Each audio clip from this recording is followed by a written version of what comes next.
Okay, I'm recording. Good evening, everyone. My name is Dr. Jennifer Lee Disney, and I am professor and chair of the Department of Political Science, and I am director of the Women's and Gender Studies program here at Winthrop University.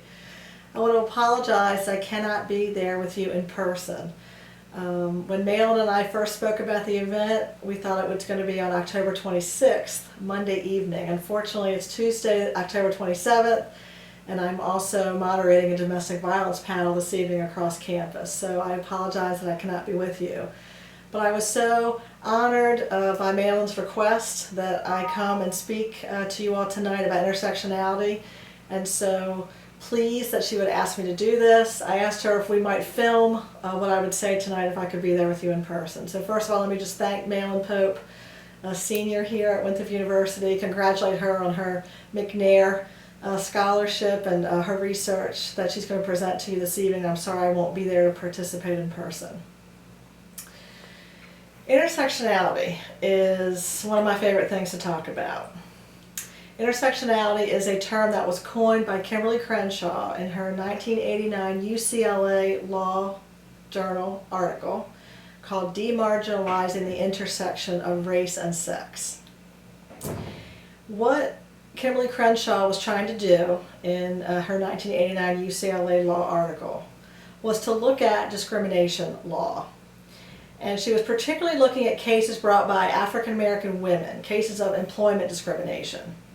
And in several of the cases she examined, white women had been hired and or promoted, and black men had been hired and or promoted. And so judges in a lot of these cases would say, well, if white women are being hired or promoted in the particular case that you're bringing before us, it can't be sex or gender discrimination. And if black men are being hired or promoted in the particular employment case that you're bringing before us, then it can't be race discrimination. And so Kimberly Crenshaw found herself in this conundrum. How can I prove or demonstrate that black women, that African American women, that people that sit at the intersections of multiple oppressions may be being uniquely discriminated against because of that intersection, because of that lived experience of sitting at the intersection of multiple systems of oppression, multiple identities that have been used to marginalize people in the past, in their lives, in our present. So that's where this idea of intersectionality came from. It came from critiquing what Crenshaw called a single axis framework in discrimination law. That is, that discrimination had, up until her article, been looked at along one axis at a time. You are discriminated against either because of your race or because of your sex, etc. So that's the single axis framework. So intersectionality was Kimberly Crenshaw's way to address that women of color, for example, sit at the intersections of multiple identities and multiple systems of oppression. Intersectionality is both a theory and a methodology. It's actually, I would argue, one of the most important contributions of feminist theory, of women's and gender studies work and research. And it's really come out of black feminism. Black feminist thought and the lived experiences of black women in America has given us this wonderful concept, this notion of intersectionality. So I'm going to go back and talk about it a little bit historically, talk about some of the voices that have been intersectional before intersectionality, that term, that concept existed. Many people go back to Sojourner Truth, and I believe it was her 1851 speech in Akron, Ohio, the Ain't I a Woman speech. It's a speech that I thought to include in the HMXP reader here at Winthrop University because it's such a good example of intersectional thinking, and because in that speech what Sojourner Truth does is she deconstructs the concept of womanhood. She deconstructs the notion of woman. She basically says, look at my life, look at my lived experience. It hasn't been what you're describing a woman's experience is, but ain't I a woman? And she says specific things like, nobody helps me out of carriages or over ditches. I can eat as much as a man when I can get it. I've sold 13 children into slavery. I can work as hard as a man, but ain't I a woman? And some accounts of that speech say that she actually may have even revealed her breast, that she may have opened her shirt to demonstrate, am I not a woman? Don't I have of the physical features that a woman has. And yet, I'm not a woman by your standards, because your standards are actually based on white womanhood. Your standards are based on the experiences of white women. And just to add another intersection of class into the mix, your experiences about being helped out of carriages and over ditches is really the experience of a middle-class white woman or an upper middle-class white woman. That poor white women did not even have the experience of white womanhood the way it was understood in kind of a middle-class or upper-class experience.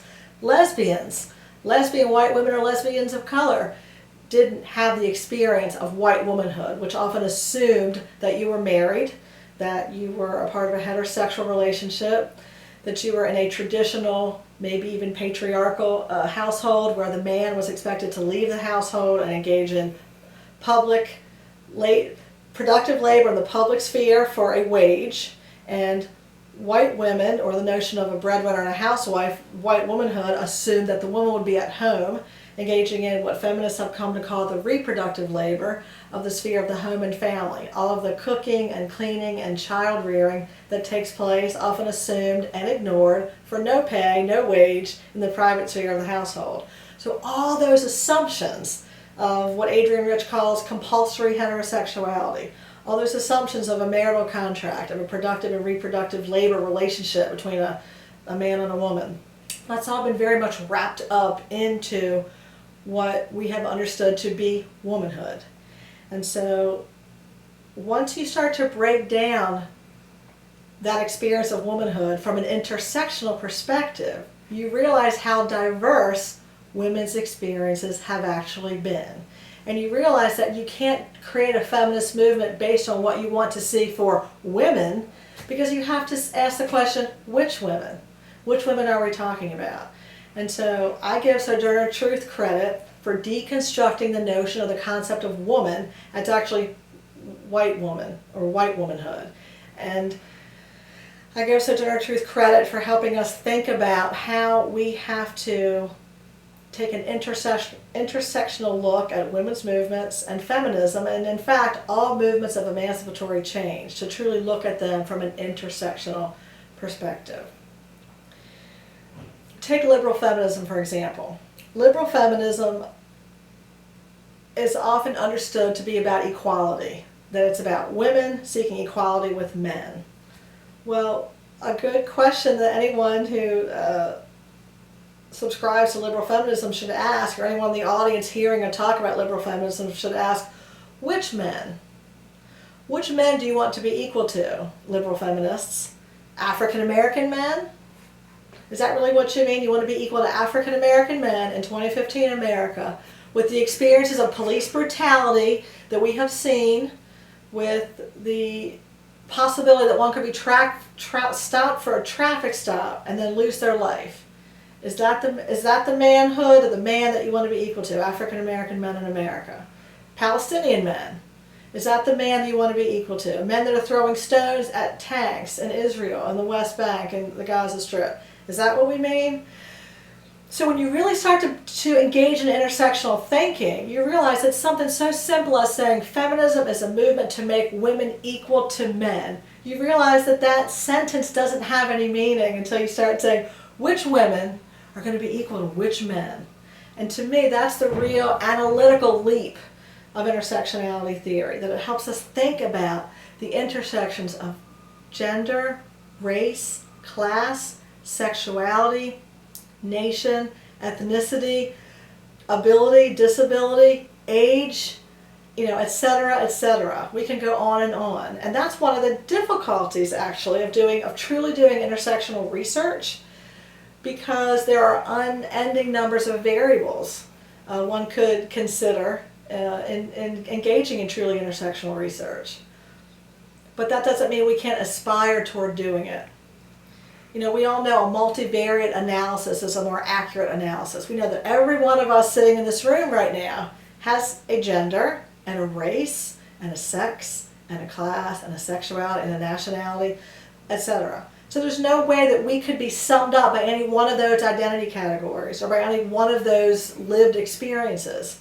So intersectionality allows us to provide a more accurate depiction of reality right? Because it forces us to think about every one of us as human subjects, as individuals that sit at the intersection of multiple identities.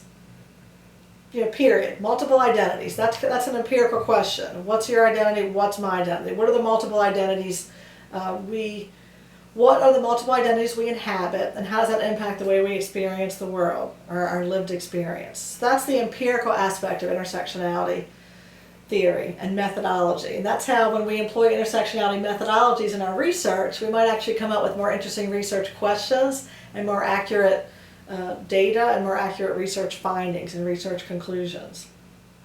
But there's also a normative part of intersectionality theory, which is, as soon as we recognize that we are all individuals that sit at the intersection of multiple identities, if we immediately think to the next level of, oh, well, all those identities are wrapped up in systems of oppression, relationships of domination, subordination, and hierarchical dualisms, things like white-black, rich-poor, man-woman, male-female, gay-straight, straight-gay. When we think about these dualisms that unfortunately in our society we've thought a lot in these categories of two, it's dualistic thinking. And hierarchical dualism recognizes that often there have been unequal relationships between these categories of two, where one has been considered more dominant and one has been considered subordinate. Those are relationships of domination, subordination. So racism, sexism, classism embody these hierarchical dualisms between white and black and brown, rich and poor, man, woman, etc. As soon as we recognize these intersectional systems of oppression, we've just said that every one of us in this room sits at the intersection of multiple identities, right? That's the empirical study. We also then therefore sit at the intersection of multiple systems of oppression, right? Does that make sense? And so therefore, to truly understand our experiences and to truly help try to change and alter those experiences, that's where the normative comes in, right? That's why intersectionality is a theory, a normative theory of how we can change the world, as well as an empirical methodology of how we can understand the world. So to me, that's just truly earth-shattering. First is to look at the empirical methodology of engaging in intersectional research to recognize that human beings sit at the intersections of multiple identities, period. That's the empirical part. The normative part, not just the way the world is, but the way the world should be, is to then study the fact that people are sitting at the intersections of multiple systems of oppression. And once we can understand how those systems of oppression interact, we are one step closer to trying to deconstruct those systems of oppression and break apart and tear down those systems of oppression and build people back up, not within these hierarchical dualisms, but as equal human subjects that can interact in equal human subjective ways. So, to me, intersectionality is, as I said, it's been an amazing contribution of Black feminist thought, of the lived experiences of Black women. It's been a great contribution to women's and gender studies. And I want to give credit not just to Sojourner Truth and Kimberly Crenshaw, but a few other names in between, a few other books. In fact, I'm going to hold some up because I have them here in my office. If anybody wants to read more on some of these topics. This Bridge Called My Back, Writings by Radical Women of Color. This was in 1979, 1981 it first came out. It's a great interdisciplinary collection of poems and writings and memoirs of third world women in America. And they take that term with pride. Women of color living in the American context, who may have a variety of different countries and nations of origin, but they're writing as women of color in the American context. This is a great book I highly recommend. Patricia Hill Collins, Black Feminist Thought, which I don't have right handy, but I highly recommend Patricia Hill Collins' Black Feminist Thought, and then another one of her books, Black Sexual Politics, I recommend as well. If these are the people you should be reading if intersectionality interests you. You should be reading Cherry Moraga, Gloria Anzaldúa, Patricia Hill Collins, Kimberly Crenshaw, Sojourner Truth, and Ange Marie Hancock is writing a 2-book treatment of the intellectual history of intersectionality. And the first book is coming out, I believe, in January from Oxford University Press, called Intersectionality and Intellectual History. And Ajmari Hancock will be the keynote speaker at SUSA, which is the Southeastern Women's Studies Association Conference, which is being hosted by yours truly, Winthrop University Women's and Gender Studies program. We are honored to be hosting what we hope will be 300 Women's and Gender Studies undergraduate students, graduate students, and faculty from the Southeastern region coming to Winthrop University March 31st, April 1st, and April 2nd to give papers, to have performances, to watch film shorts, to hear a keynote speech by Ajmari Hancock to talk about intersectionality in the new millennium and what it means in terms of culture, power, and society today. We're going to have the Catawba Nation here as well, welcoming our guests to Winthrop University. Catawba, the Chief Harris will be here, and we'll have some Catawba women to talk about gender and indigenous rights and kind of that particular intersection. So I want to encourage you in the audience, if you're interested, if you're doing research in intersectionality or women's and gender studies, submit an abstract by either the November 20th caucus deadline or the December 4th general call for papers deadline for SUSA at Winthrop, November 20th, December 4th. All you have to do is have a 200-word abstract, and then you'll present the paper late March, early April. And I know, just like Mail, and there are a lot of you out there doing really interesting undergraduate research projects and McNair Scholar projects that deal with issues of multiple intersecting variables like gender, race, class, sexuality. So this is what we want to celebrate at SUSA. We're focusing on this theme of intersectionality.